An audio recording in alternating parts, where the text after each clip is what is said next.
everybody, not just those of us that are interested in non-duality or spiritual matters, experiences what we are speaking of here. The experiences of beauty, love, understanding are all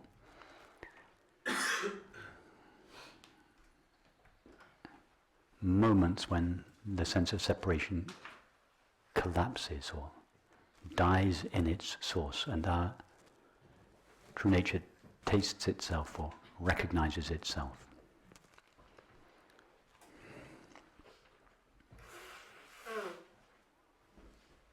It's just that in conventional circles, these experiences are misinterpreted.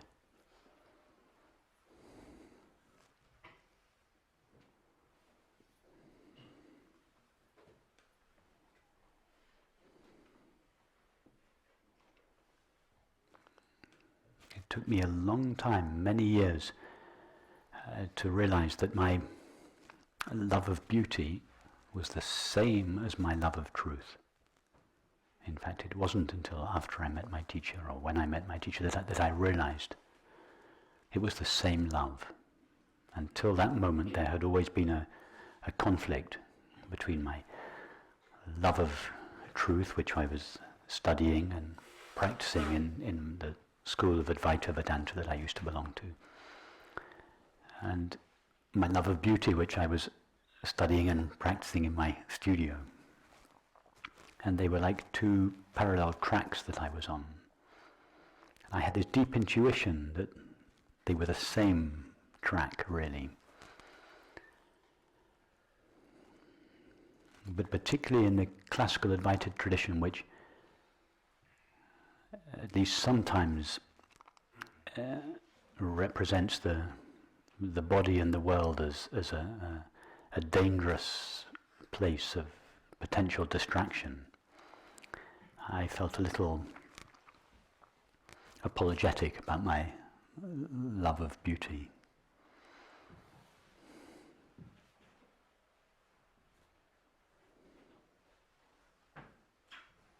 It's the same love.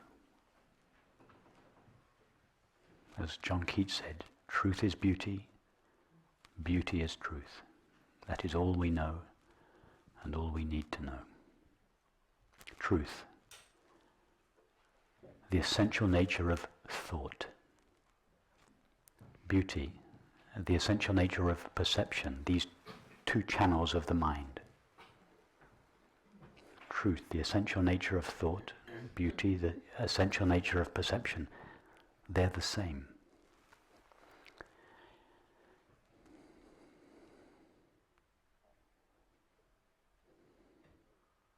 And the experience of beauty, like the experience of love, is the collapse of the separate perceiver. The collapse of the distinction between the inside self and the outside world. In relation to a person, we call it love. In relation to an object, we call it beauty. So when Jane is sitting across the table, was it John or Peter she fell in love with? John.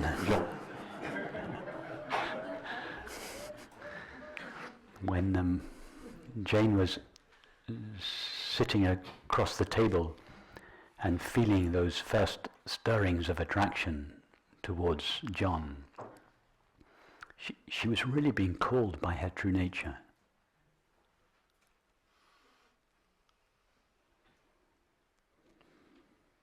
And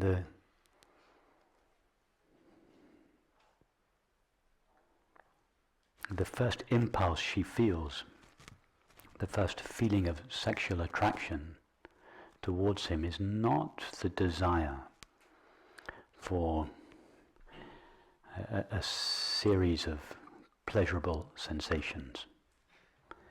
It is the desire to melt into her source.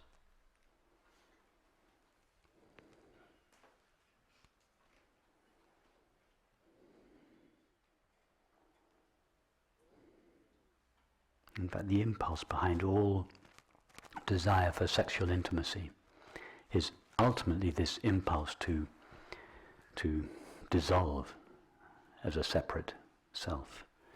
And it is the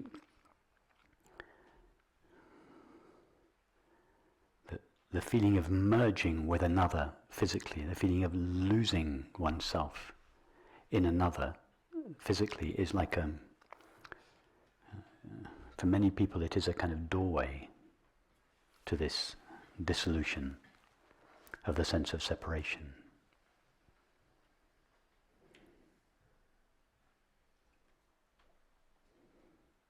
That's why there is such a deep desire in almost all people for sexual intimacy.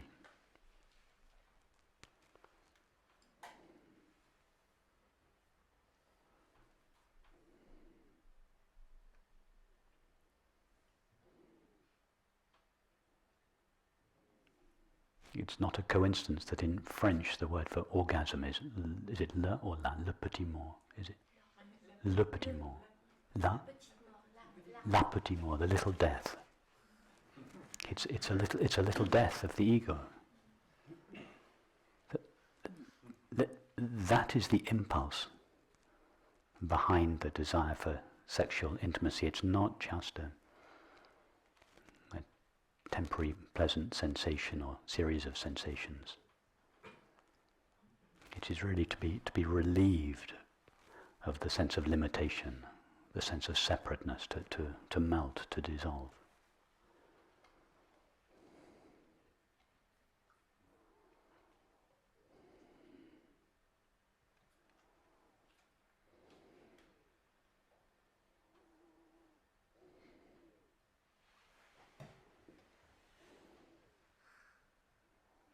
I don't recommend using sexuality as a way to affect this dissolution. I, as you know, I prefer the direct path. But I do recommend sexuality as one of many means of expressing and sharing and celebrating this beauty or love, which is the experience of dissolving in one's true nature. I experience this as if God wrote a book without words. When I by reading this book, I understood the meaning of the universe without words. Yes.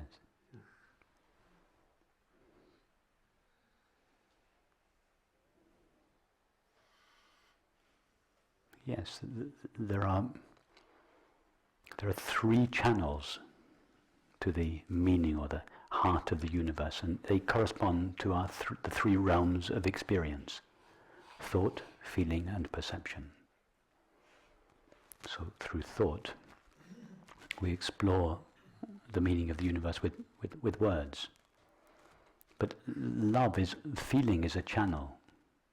Through feeling, through love, and perception is a channel. We can go through any of these channels, through thought, through feeling, or through perception. On this path, as you know, I like to go on all three paths so that the entire realm of our experience is covered. But it's natural that some people have a favorite. Some people are more inclined towards the path of knowledge, others towards the path of love or devotion, others towards the path of perception. And that's very natural.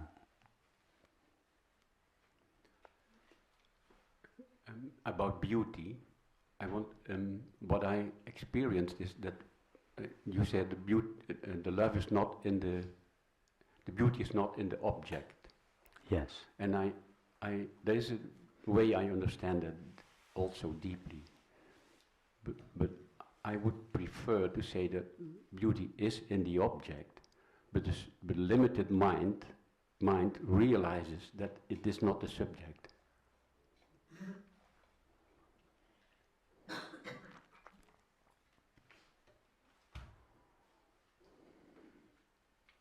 Okay. In that case, we could say that when an object is beautiful, in the context of our meditation this morning, when we had emptied the body and the world of all objects, and then we began to bring the objects back, and when we bring the objects back, the objects remain transparent to their source. They remain transparent to the emptiness in which they arise, and such an object that is transparent to its source would be a beautiful object. Such an object that shines with its source would be an object that we call beautiful. In other words, an object that has this magical quality to take up perceptions on a journey, on a visual journey in the case of a painting, on an audible journey in the case of a piece of music, but so that take our senses on a journey and have this magical power to deliver our sense perceptions back to their origin rather than to the object.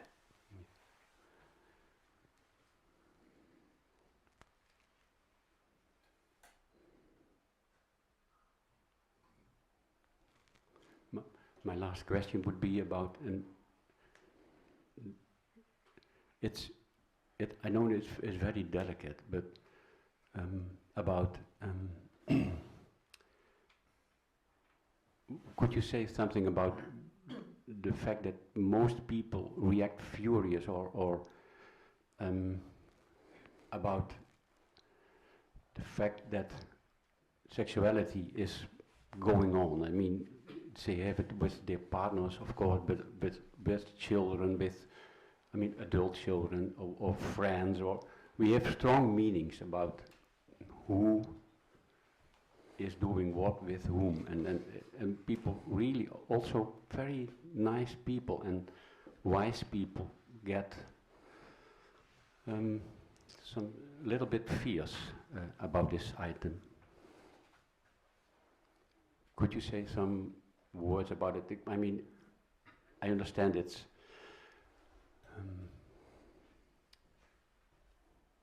delicate.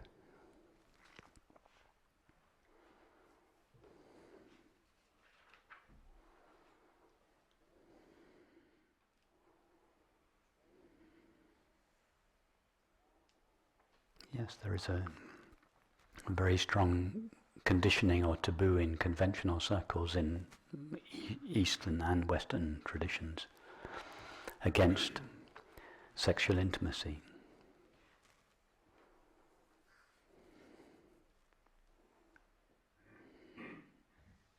And there are all sorts of cultural reasons for this taboo, but it boils down to the ego.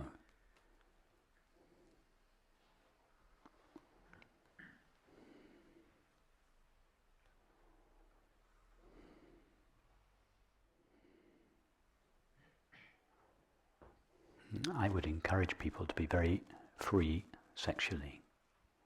Now, please don't misunderstand me. By free sexually, I mean to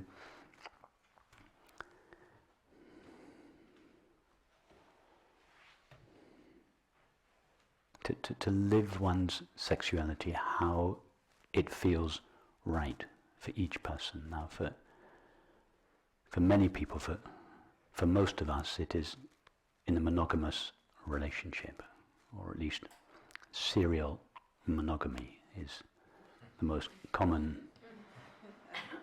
form of relationship. Some people, they have one partner and they stay happily with them all their lives. Some people have a series of partners and end up staying with someone or not. And some people just don't like monogamy. They feel perfectly free having several partners at the same time.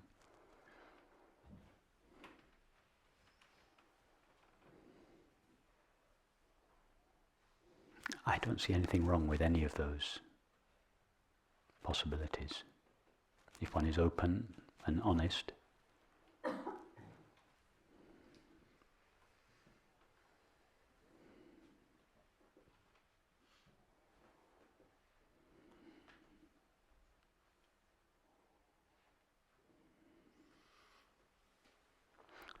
this understanding that we're exploring, it gives one a great freedom, and freedom on the inside.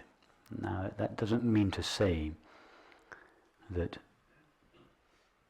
on the outside you start flouting all the conventional norms of behavior. To all intents and purposes, we're just more or less conventional people, some a little bit more eccentric, some a little bit less.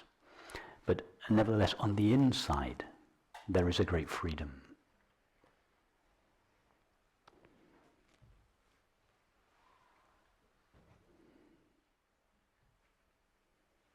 And one of the ways this freedom can express itself is in the quality of intimate sexual relationships.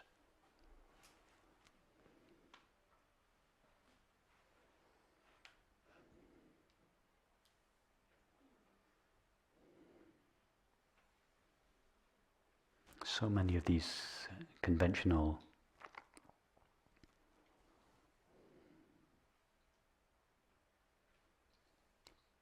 taboos are to do with fear and control.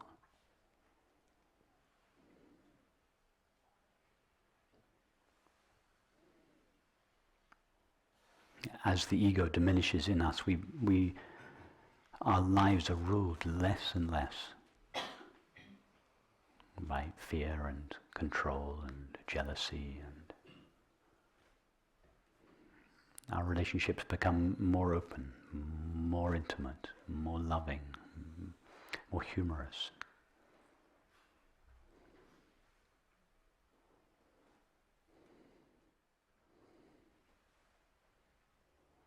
The latest thing in California is polyamory, polyamorous relationships, where you have your primary partner, but then you have various secondary partners, people experimenting with all sorts of different. Why not, if you want to? Why not? If there's no lying, if everybody's open about what they're doing, why not?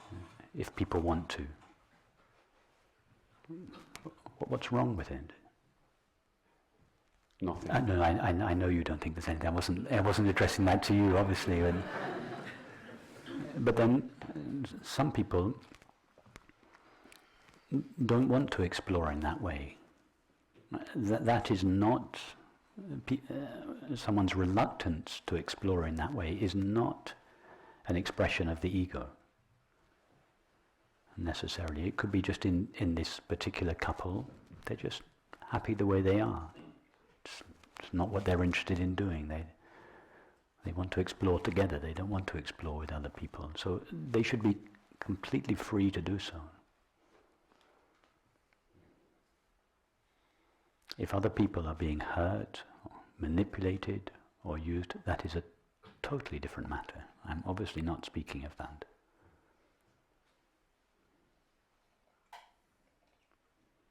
I'm speaking of consenting relationships where people are free to. That's one of the beautiful things in our culture, the freedom we have to explore and live, at least to a large extent, how we wish to live. We don't have to stay married all our lives if we find ourselves in a relationship that no longer works. It's quite okay for children to be brought up by parents who are not married. There's no stigma attached to it, there's no taboo attached to it.